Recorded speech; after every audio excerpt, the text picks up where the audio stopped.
Boa noite a todos que nos assistem nesta página querida, deste Centro Espírita tão querido e tão amado. Sejamos todos muito bem-vindos, que a paz de Jesus possa nos envolver. Para nós darmos início nesses primeiros minutinhos, que é o tempo que o Instagram vai avisando da live, vai avisando sobre as atividades, nós gostaríamos mais uma vez de agradecer a oportunidade de servir a esta comunidade querida, a esses amigos queridos do Centro Espírita Nosso Lar. E gostaríamos de que vocês pudessem nos auxiliar no feedback, se a imagem está ok, se o áudio está ok, está tudo ok. Alguém puder comentar para a gente agradece muito antes de nós iniciarmos a nossa atividade. Então, boa noite a todos vocês que nos assistem, que estão conosco, somando esforços, energias, emitindo excelentes vibrações para esse momento de amor e muita paz. Tudo bom, Francisca? Seja bem-vinda. Se você puder nos dar o feedback sobre o áudio e sobre o vídeo, a gente agradece demais, tá bom? Também sobre a conexão, se está ok, se não está travando, se o vídeo está ok, a gente também agradece muito. Tá ótimo, obrigado. Então, com esse feedback maravilhoso, nós cumprimos as metas, digamos assim, técnicas para darmos início à nossa atividade. Nós vamos fazer uma prece inicial, como habitualmente fazemos, não como um ritual, mas como uma forma de nós nos conectarmos e pedirmos as inspirações do alto para este momento, né? E nós vamos neste momento sugerir, né, recomendar também que nós, quem puder fechar os seus olhos, haja vista que nós muitas vezes estamos diante dos nossos celulares ou diante de monitores, né, outras telas. Então, quem possa aí de alguma forma fechar os olhos conosco para estarmos juntos em prece. Então vamos elevar o nosso pensamento a Deus, nosso Pai de amor e bondade, agradecendo a Ele o carinho e a oportunidade de servirmos nesta seara bendita, a esta casa e a estes irmãos, estarmos todos conectados em pensamento e em comunhão de desígnios e vontades. Abençoa-nos, Pai querido, para que nós possamos juntos dialogarmos na noite de hoje sobre o Teu Evangelho de amor e paz. Fica conosco, nos inspirando e nos conduzindo hoje, amanhã e sempre. Que assim seja, graças a Deus. Então, nós gentilmente fomos convidados a falar sobre pais e filhos, né, os reencontros das almas, a importância da família, em especial nesta semana que nós tivemos uma data em que o mundo, ou melhor, nosso país, melhor dizendo, celebra, né, comemora ou para refletir sobre a paternidade, sobre o Dia dos Pais. Então é importante que nós comecemos a pensar que Kardec também se preocupou com isso no entendimento deste processo. Mas nós não vamos começar por Allan Kardec, nós vamos começar a meditar, né, dentro de um processo de arranjamento, trazendo a figura de Jesus e sua estrutura familiar. Porque é importante a gente trazer, porque às vezes a gente esquece qual a importância e a relevância de estarmos em um contexto familiar, por mais endurecido e difícil que ele possa parecer, no sentido de processo evolutivo do espírito, de meditar, de entender, de compreender a sua própria existência. O próprio Cristo, como governador espiritual do orbe, não se furtou à necessidade de vir no ambiente familiar. Necessitava, do ponto de vista material, da maternidade, né, do útero feminino para que pudesse encarnar em nosso planeta, mas igualmente precisava da figura masculina para que, durante esse período em que ele estivesse nas tenras idades, nas idades iniciais, pudesse estar ele ali, sendo acolhido, protegido, conservado, né, para que pudesse, de fato, a sua missão poder ser cumprida. Inclusive, nos faz um alerta muito importante, o querido Humberto de Campos, no livro Boa Nova, que essa vivência familiar foi de maneira mais profunda, né? Porque Jesus, inclusive, estabelece, né, um vínculo de amor, de carinho, um afeto à figura de José, né, uma relevância que José tem para ele nesse processo, exatamente por esse amor, por essa entrega, por essa dedicação, né, que José abre mão, né, de seus sonhos, de seus objetivos, de muitas atividades para que pudesse cumprir esse papel dentro do ambiente familiar. Então, nós temos ali uma reflexão de que Humberto de Campos nos traz que Jesus, inclusive, escolhe ficar com José do que necessariamente buscar, né, uma instrução entre os doutores da lei do tempo. Ele prefere ficar na carpintaria, nesses serviços humildes, nesses serviços amorosos, trazendo a importância da vivência familiar como nesse contexto, né, de entendimento, de amor e de carinho. Né? Dando boa noite aos amigos que vão entrando, meu amigo João Neto. Então, nós observamos esse cenário familiar como um contexto importante, ou seja, nenhum governador espiritual do orbe se furtou à necessidade, não violou nenhuma lei, inclusive Kardec faz questão de perguntar a isso, né? Que a família é o laço social que mais nos traz esse constrangimento, a essa evolução, a esse crescimento, a esse desenvolvimento. Então veja, se o próprio governador espiritual do orbe, o espírito mais elevado que nós temos, né, um espírito puro, não fugiu a essa lei de vivência, então nós começamos a olhar a família como um processo de rearranjo, né? Ou melhor, um processo de arranjo de espíritos. Não à toa também nós temos como referência essa situação do arranjo quando Maria vai ouvir do espírito que vai lhe anunciar sua missão, sua dedicação e seu empenho, né? Ouve de Gabriel, que é como assim conhecemos este espírito, houve que dentre os ventres femininos, né, dentre os corações que igualmente estavam na terra, ela havia sido escolhida para ser aquela que portasse no seu ventre a missão de carregar aquele espírito, indicando que dentro do reencarne ou do encarne, no caso de Jesus, né, mas no nosso caso, dentro dos reencarnes, o ambiente familiar é um processo de seleção muito delicado. Os corações e ventres são observados de maneira muito atenciosa, detalhada, cuidadosa, para que nós possamos ter ali a melhor oportunidade de estarmos em conjunto, de estarmos juntos, de estarmos em atividade. É aí onde nós começamos a meditar, refletir que o ambiente e a vivência familiar são convites, né, mais intensos, mais, como é que nós podemos dizer, mais diretos da divindade, de que nós estamos conectados com aqueles que nos são os melhores ventres e os melhores corações para essa existência.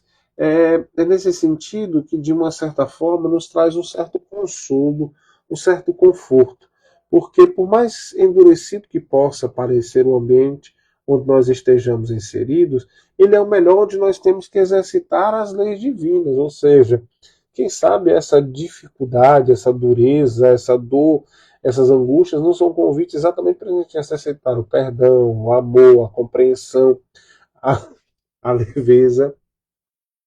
Inclusive um convite de resgatar, porque muitos desses espíritos familiares com os quais nós reencarnamos e que temos essas dificuldades trazidas de outras existências são nossos credores, que nos pedem um exercício maior de confiança, de dedicação, de entrega, para que nós possamos ali, de fato, né, estarmos em comunhão com a lei divina, de seguirmos de fato a nossa consciência e que traz ali dentro dessa consciência toda a lei divina gravada.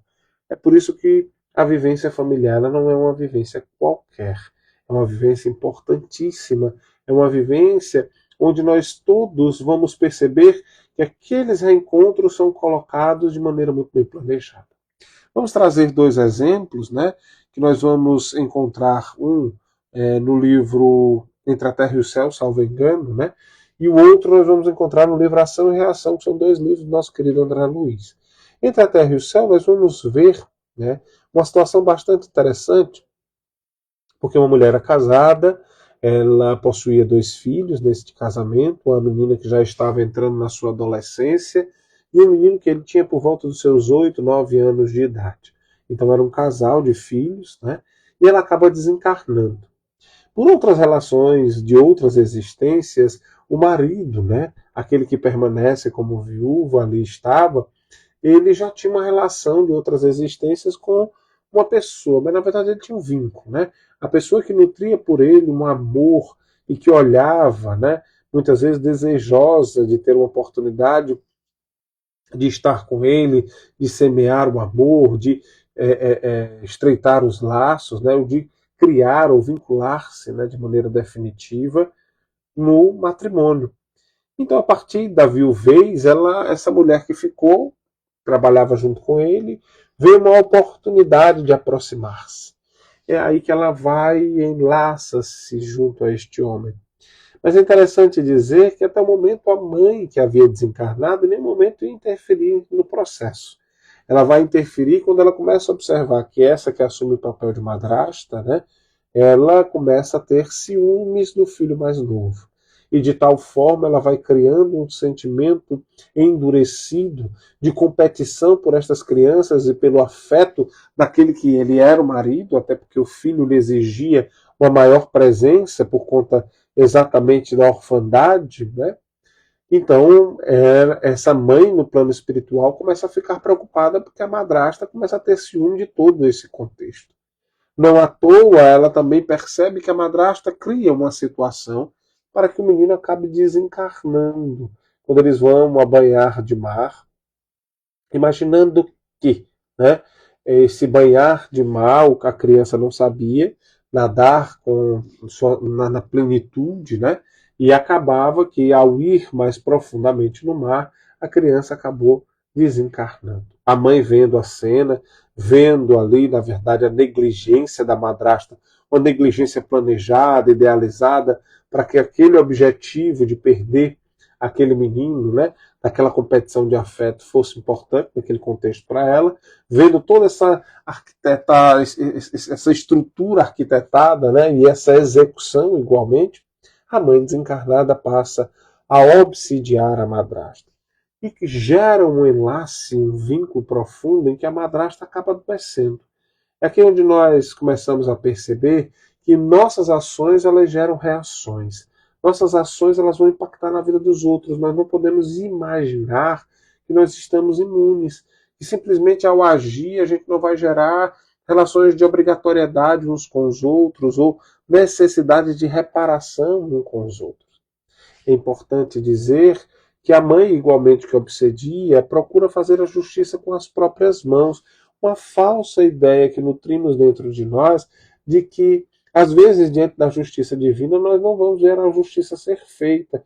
Quando o outro tem oportunidade de recomeço, quando o outro tem uma oportunidade de desenvolvimento, quando o outro começa a evoluir, a gente acha que ali não aconteceu justiça divina.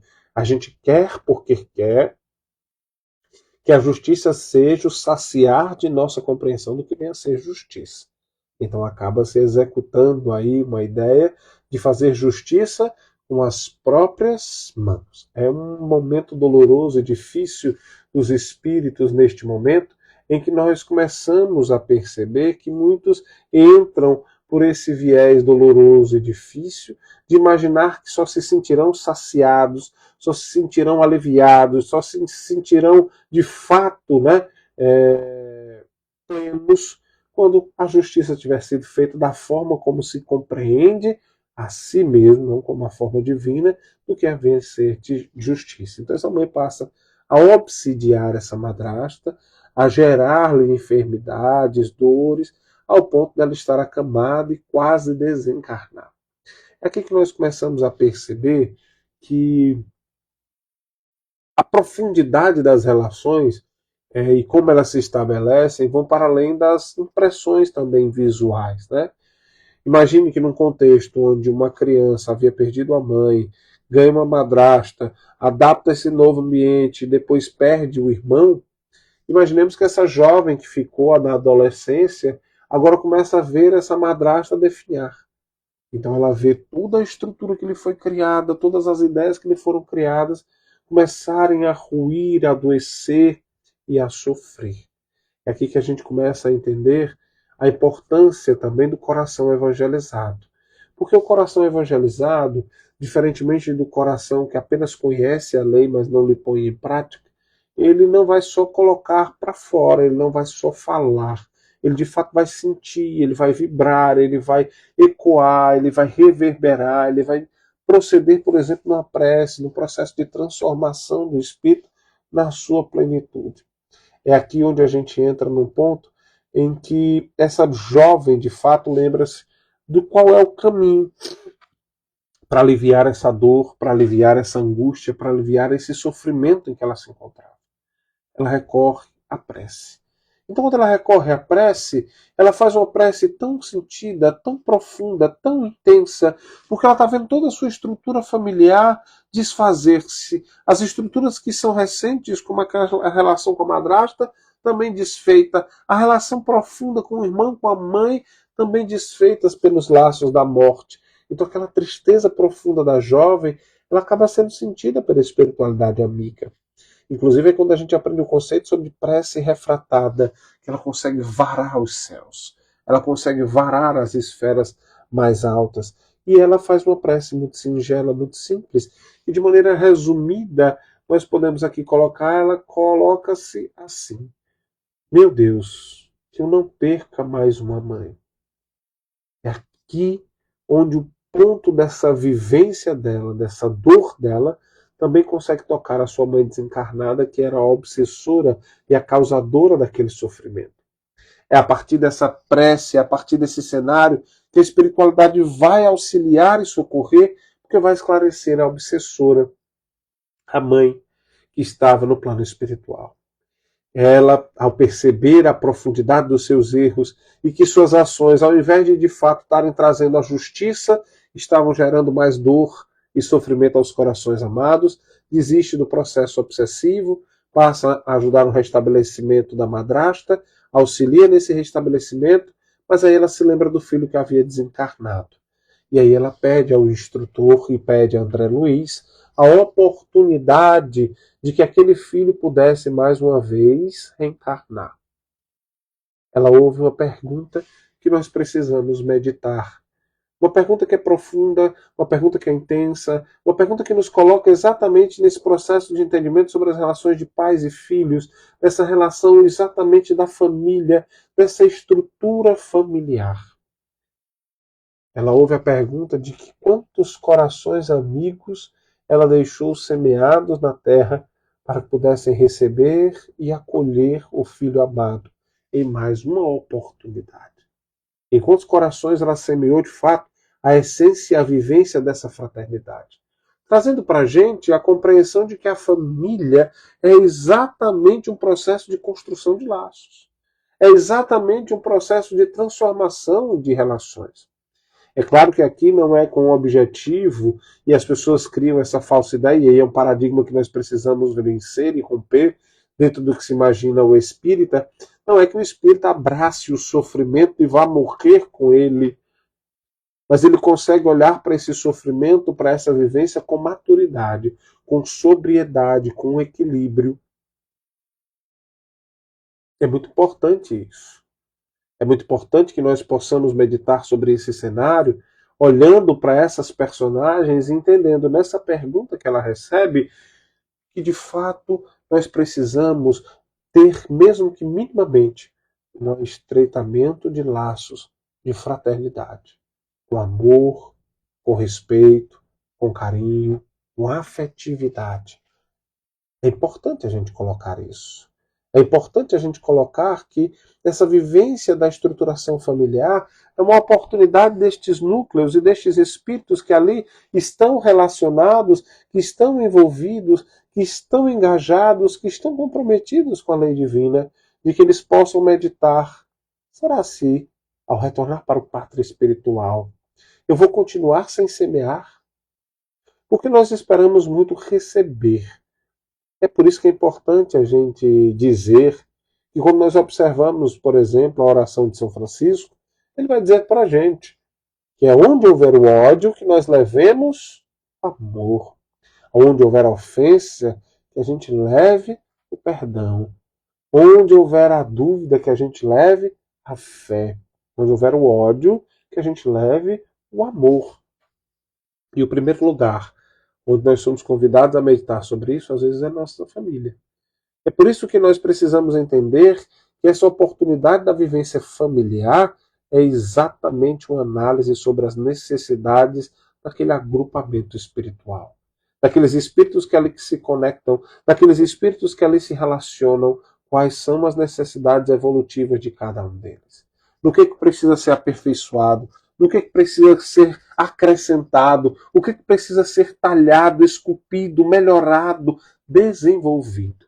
É uma capacidade de olhar para o espírito E a gente vai fazer uma analogia aqui aos grandes mestres, né, da arte, como Michelangelo, como Rafael Sanzio, como Donatello, e por aí vai. Mas olhemos Michelangelo, por exemplo, que trabalhava com o mármore e trabalhava igualmente com a pintura. Mas no mármore ele costumava dizer que ele olhava para o mármore e só retirava quem lá de dentro estava. Ou seja, você olhar para um bloco de pedra e ver beleza, ver leveza, ver simplicidade, ver amor, ver carinho, ver atenção.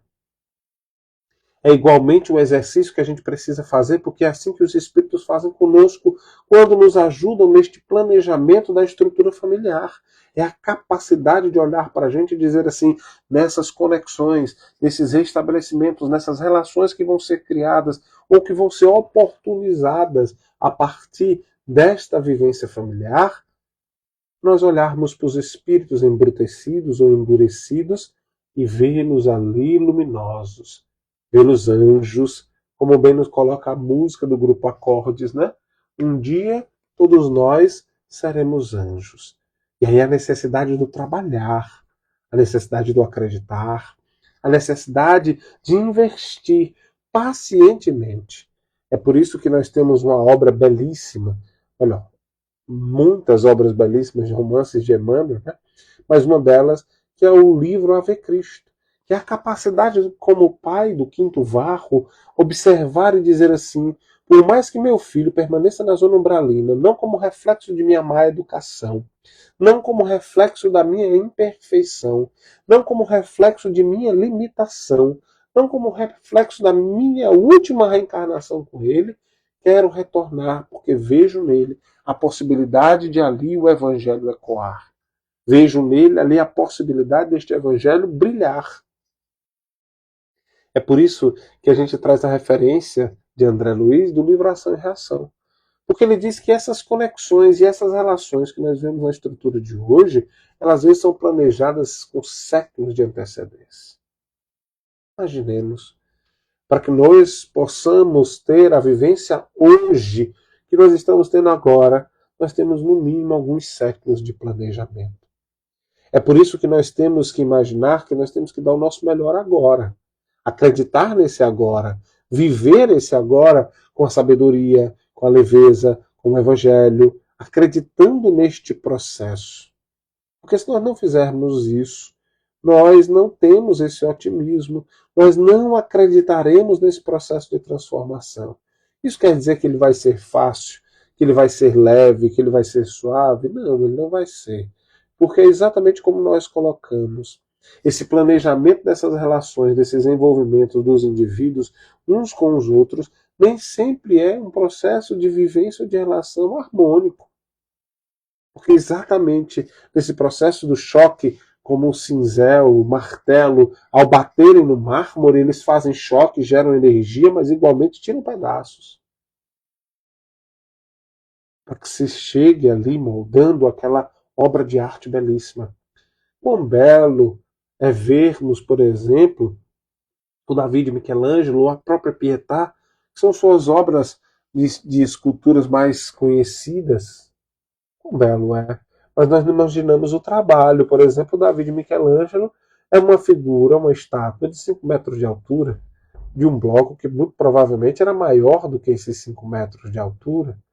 E você conseguir imaginar que um bloco muito maior do que 5 metros, você consegue tirar essa figura tão bela, tão bonita, tão completa, tão intensa. Igualmente se olham para nós, para os espíritos neste processo de desenvolvimento, de crescimento, de evolução, de transformação, começam a perceber que nós conseguimos aí olhar, existe uma oportunidade daquela vivência familiar, daquele reencontro. Então tenhamos um maior encorajamento para as nossas vivências familiares. É claro que aqui, como dissemos anteriormente e reforçamos neste momento, não quer dizer que nós vamos simplesmente nos abraçar e aceitar qualquer tipo de sofrimento ou qualquer tipo que venha a ser de dor. Nós precisamos meditar que esse convite é de que, a partir do momento que a dor nos for profundamente, né, violentando a nossa consciência, violentando a nossa intimidade, que nós possamos dizer um basta. Inclusive, a lei dos homens nos garante pormos um basta, por uma saúde mental, por um equilíbrio emocional para a existência. Não quer dizer que nós vamos ficar abraçados com a dor, não. Quer dizer que nós vamos olhar para ela e entender. Nesse momento que não se consegue, dizer assim, por enquanto não deu, mas não desistir. Continuar em preces, em rogativas, envolvendo estes indivíduos. Um exemplo muito interessante, porque a gente às vezes ignora que muitos desses espíritos que nos foram mártires, que serviram de apóstolos ou discípulos do cristianismo, foram referências transcendentais nesse tipo de vivência, mas Paulo de Tarso passa por esse problema. Paulo de Tarso passa por uma situação que é importante que nós observemos no livro Paulo e Estevão.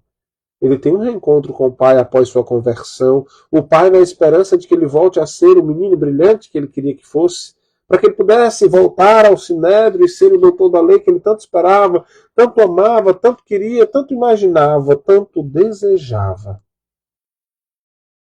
Mas Paulo não abriu mão, como ele aprendeu com Estevão. Há mil maneiras do mundo nos fazer chorar, mas não há nenhuma delas que nos faça abrir mão do amor de Jesus por nós. E Paulo aprendeu isso. E olhou para o Pai e continuou acreditando em Jesus. Trazendo Jesus como a referência, trazendo Jesus como a orientação, como a bússola, como seu norte espiritual e moral. O pai igualmente decepcionado porque não conseguia ver o filho, mas com lucidez enxergava-o inclusive como um lunático. Despede-se, sem vê-lo mais, e apenas pede para que um dos seus trabalhadores leve um punhado de moedas. Então, para esses que também são missionários, as dificuldades familiares são grandes, não são fáceis. Mas é importante dizer que em nenhum momento Paulo emanou de seu coração qualquer rancor, qualquer ódio, qualquer raiva, ou qualquer incompreensão. Inclusive, escreve de maneira belíssima o que está na carta aos Coríntios. É um amor que não espera nada em troca. É um amor que não tem inveja. É um amor que não se zanga. É um amor que não briga. É um amor que compreende. Tudo espera, tudo crê. É importante nós colocarmos isso. Isso precisa ficar bem frisado, bem intenso dentro de nossas consciências e dos nossos corações.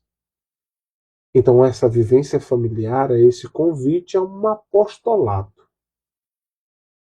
E trazendo a referência de Paulo, o apostolado com uma vivência, de um testemunho. De fato, conhecer o Cristo e viver como Cristo, com o Cristo. Essa é uma grande dificuldade que nós enfrentamos nos dias modernos, de sabermos como viver com Jesus, como estarmos com Jesus, como sentirmos Jesus, como nos inspirarmos em Jesus. É aqui que também vale lembrar que quando Jesus, questionado sobre as suas relações familiares, quem é sua mãe, quem são seus irmãos, ele nos faz questão de lembrar que todo aquele que faz a vontade do Pai, este é minha mãe, meu irmão, minha irmã. Todos os corações bondosos que estão ao redor do planeta e que desejam ardentemente, mesmo que minimamente, o bem, são igualmente nossos irmãos e irmãs, são nossas mães, que nos oportunizam nessas relações o crescimento, o desenvolvimento e a evolução. Se assim não enxergarmos uns aos outros, nós teremos dificuldades.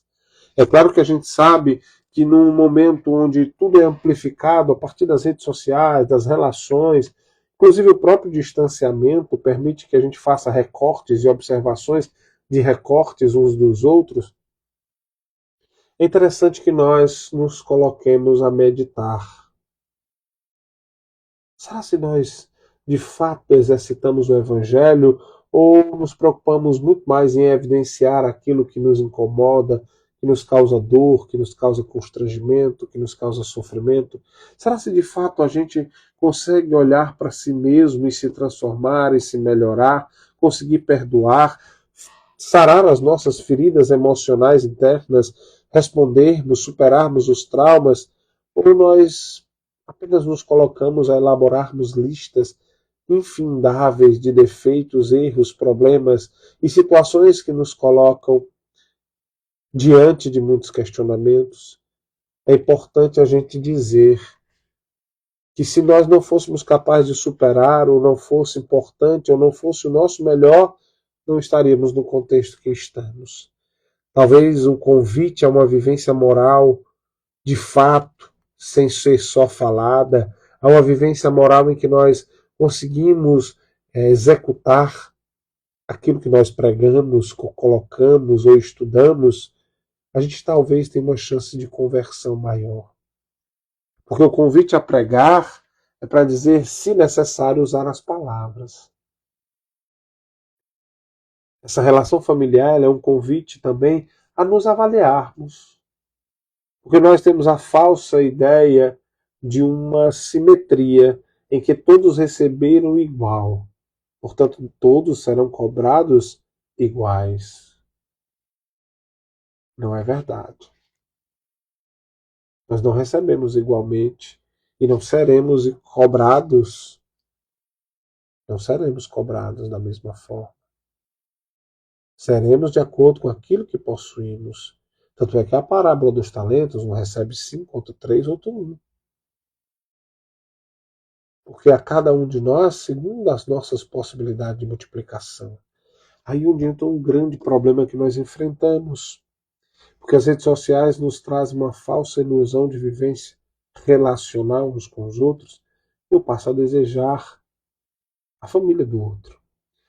Mas isso não só pelas redes sociais, porque desde que o mundo é mundo, as pessoas começam a dizer assim, mas eu prefiro ir para a casa do fulano, eu prefiro a mãe do fulano, ou o pai do fulano é muito mais amoroso, é muito mais presente, é muito mais compreensivo, e etc, etc, etc. Porque a gente acha que com aquele recorte que nós temos, a gente consegue ter toda a realidade. Lembro de mais uma experiência que vivi familiar, em que as pessoas tinham o hábito de nos elogiar, a mim e o meu irmão, para minha mãe, sempre que saímos de algum aniversário, de alguma atividade. E aí dizia, meu Deus, mas que meninos educados, ó, Adriana. E a minha mãe dizia assim, leve para casa. Porque a partir do momento que você sabe o processo de vivência, o que é educar o ser humano, o processo relacional de construção e de formação moral e de educação, você sabe o desafio. Você sabe do desafio que muitas vezes enfrentam as rusgas, enfrentam exatamente os endurecimentos da rocha espiritual que precisa ser trabalhado a partir dessas experiências.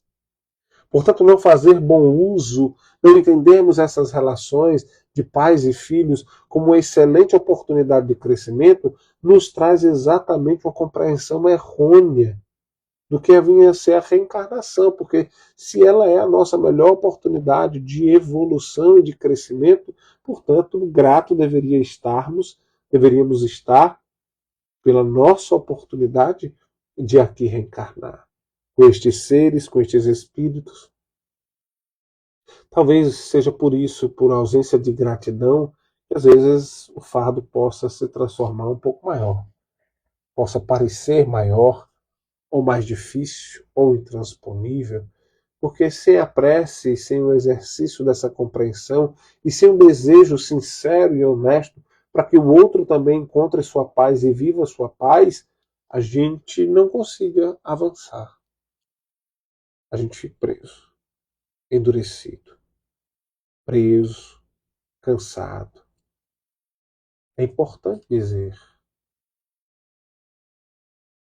nós, ao reencarnarmos, recebemos um presente, uma dádiva.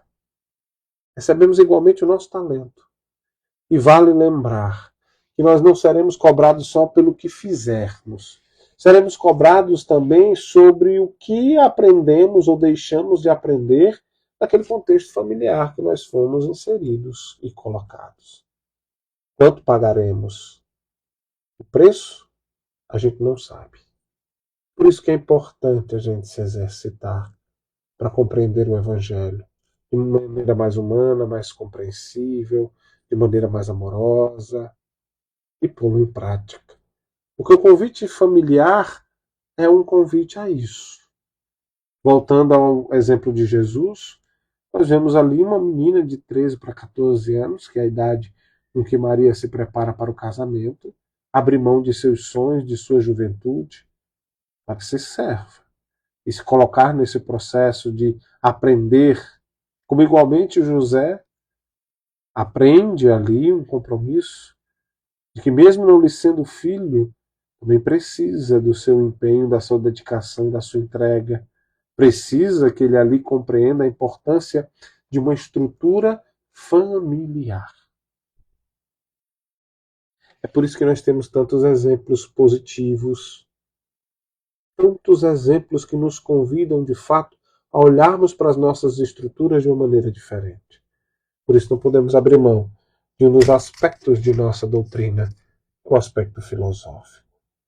Às vezes, de fato, nós vivenciamos de maneira automática, como autômatos, como robôs, a só seguir processos, sem de fato meditar o quanto esse processo me transformou, o quanto esse processo me colocou num caminho, melhor dizendo, mais leve, um caminho no rumo do Evangelho. E muitas vezes, nessas vivências familiares, pelas dores, pelas angústias, eu acabo criando uma couraça e uma vivência de hipervigilância, onde eu estou sempre atento, pronto ao combate, sempre atento, com a resposta pronta na ponta da língua para o combate, para o conflito. Ou às vezes me frustro, porque eu não consigo dizer o que eu gostaria, sofro, me prendo. É importante a gente colocar que essa hipervigilância, na verdade, ela pode até trazer uma certa segurança em algum momento. Mas ela não é a prudência. Porque a prudência é a atenção, é a compreensão. E determinadas coisas podem ser ditas sem necessariamente da agressividade, sem necessariamente da belicosidade associada a essa hipervigilância.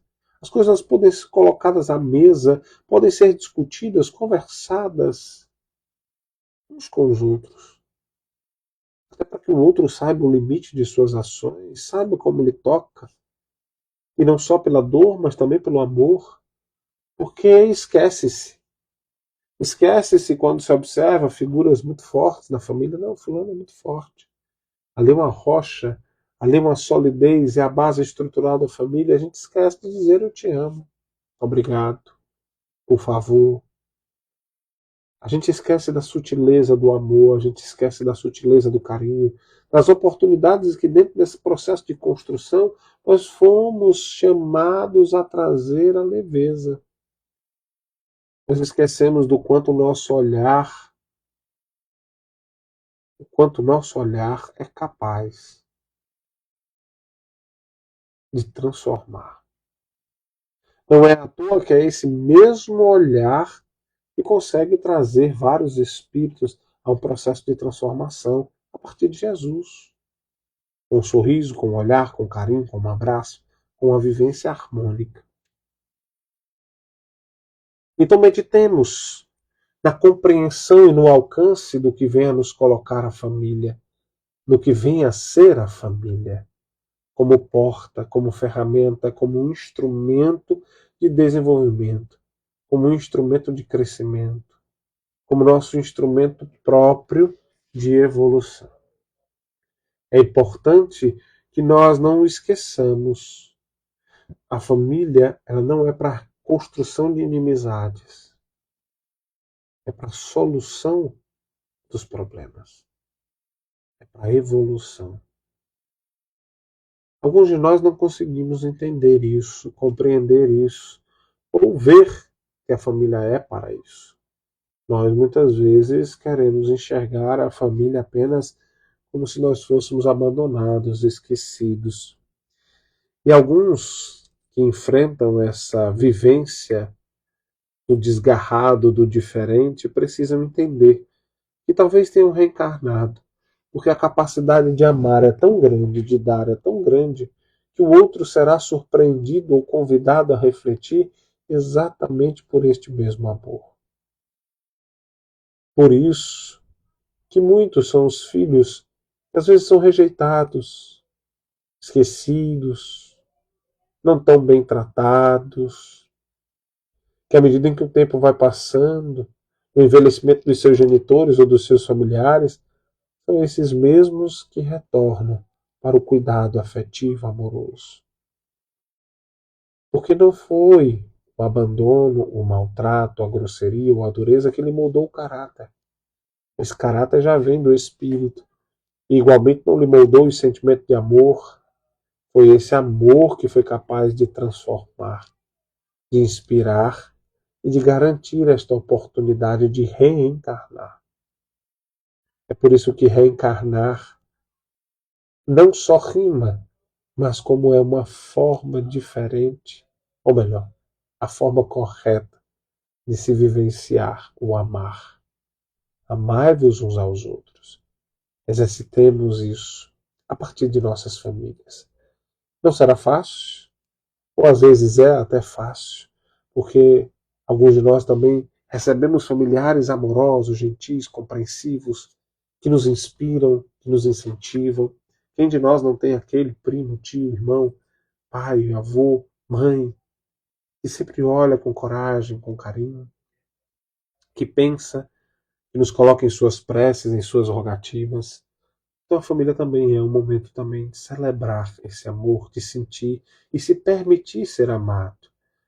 E ter os olhos de ver e os ouvidos de ouvir, para perceber essa sensibilidade aonde nós vamos encontrar o amor. Nós agradecemos imensamente a oportunidade de termos estado juntos nesta noite de hoje. Agradecemos aos amigos, trabalhadores desta Casa Espírita, quem nos assistiu, a quem vai nos assistir, quem nos assiste online. Esta live ficará salva aqui igualmente no perfil do Centro Espírita Nosso Lar, e nós agradecemos sempre o carinho. E como sempre fazemos, não como ritual, mas como procedimento, a gente vai encerrar com a nossa prece, assim como iniciamos. Elevando nosso pensamento a Deus, nosso Pai de amor e bondade, agradecendo a oportunidade de estarmos todos juntos e conectados nas tuas lições de amor e de paz. Te pedimos a inspiração, te pedimos o amor, te pedimos a luz, te pedimos a paz. Pai querido de amor e bondade, fica conosco, a inspirar esta casa querida, Centro Espírita Nosso Lar, a todos os espíritas, as famílias de todos nós que estamos assistindo a esta atividade. Abençoa-nos, hoje, amanhã e sempre. Que assim seja, graças a Deus. Um grande abraço a vocês, uma ótima semana e um beijo no coração.